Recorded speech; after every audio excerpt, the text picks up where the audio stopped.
Docteur Vincent Morel, bonjour. Bonjour. Vous êtes président de la Société française d'accompagnement et de soins palliatifs. Que retenez-vous du rapport Sicard?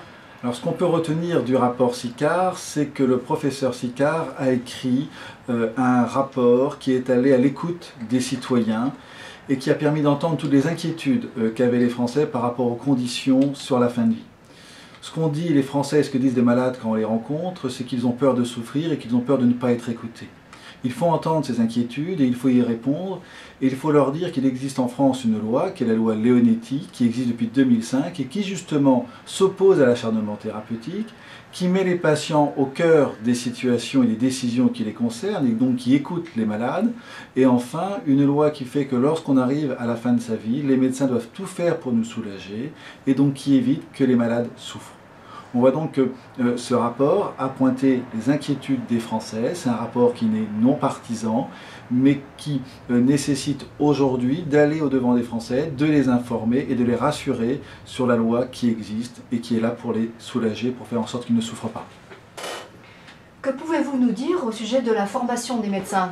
Ce qui est indispensable pour que les patients soient correctement pris en charge, c'est que les médecins soient formés. Le rapport insiste beaucoup sur la formation médicale et la formation des infirmières. On ne peut pas se satisfaire aujourd'hui, par exemple, qu'un étudiant en médecine, en 10 ans d'années d'études, ne reçoive que 10 heures de cours sur les soins palliatifs. Il est fondamental qu'on intègre beaucoup plus précocement les soins palliatifs dans la formation médicale, de façon à ce que les patients, lorsqu'ils arriveront au terme de leur vie, soient correctement pris en charge. La formation est fondamentale parce que la formation va également agir sur la lutte contre l'acharnement thérapeutique. Aujourd'hui, on perçoit qu'il y a de l'acharnement thérapeutique. Il faut lutter contre cet acharnement thérapeutique. Il faut expliquer aux futurs médecins, aux futures infirmières, que de temps en temps, pour le bien du malade, il est préférable de ne pas mettre en œuvre tel ou tel traitement. Le rapport insiste beaucoup sur l'acharnement thérapeutique et sur le fait qu'il faut encore lutter plus contre l'acharnement thérapeutique.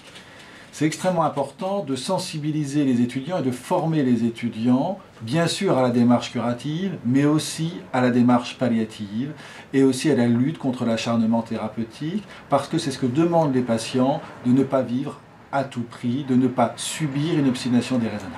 Mon souhait, c'est que l'argent qui est dépensé de façon inutile dans l'acharnement thérapeutique soit consacré à la prise en charge des personnes en fin de vie et soit en particulier consacré à la prise en charge des personnes âgées qui vivent en institution. C'est le défi de demain d'arriver à accompagner nos aînés.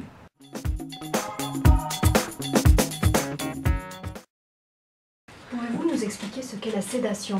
Alors, par rapport à la sédation, il faut apporter quelques précisions, puisque la SFAP, depuis 2004, insiste sur le fait que la sédation pour une détresse est une pratique recommandée. En 2009, la SFAP a écrit des recommandations sur la sédation pour les patients en situation de détresse, afin que lorsqu'un patient vit une situation insupportable, il puisse être endormi, afin que la souffrance, qu'il ne subisse pas la souffrance liée à cette situation insupportable. Le plus simple est de prendre un exemple. Donc, il y a 15 jours, j'ai accompagné une personne qui avait un cancer de poumon. Cette personne craignait d'étouffer et je l'avais vue il y a 4-5 mois en lui disant que si un jour elle avait du mal à respirer, alors je l'endormirais. Malheureusement, il y a 15 jours, elle est arrivée et elle s'est mise à avoir des grandes difficultés respiratoires. Et puisque nous avions eu une discussion antérieurement, j'ai pu l'endormir avec son accord. Certes, le décès est survenu dans les quelques heures qui ont suivi, mais c'est un décès apaisé, entouré par sa famille. L'objectif de la sédation, ce n'est pas de provoquer le décès. L'objectif de la sédation, c'est d'apaiser le malade, même si la sédation peut accélérer le décès. Même si la sédation peut accélérer le décès, son objectif n'est pas de provoquer la mort. L'objectif de la sédation est clairement d'apaiser le malade afin qu'il puisse mourir sans souffrir.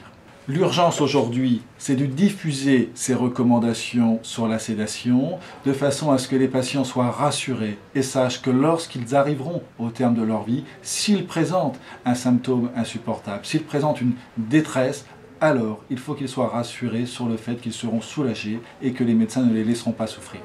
Docteur Vincent Morel, merci.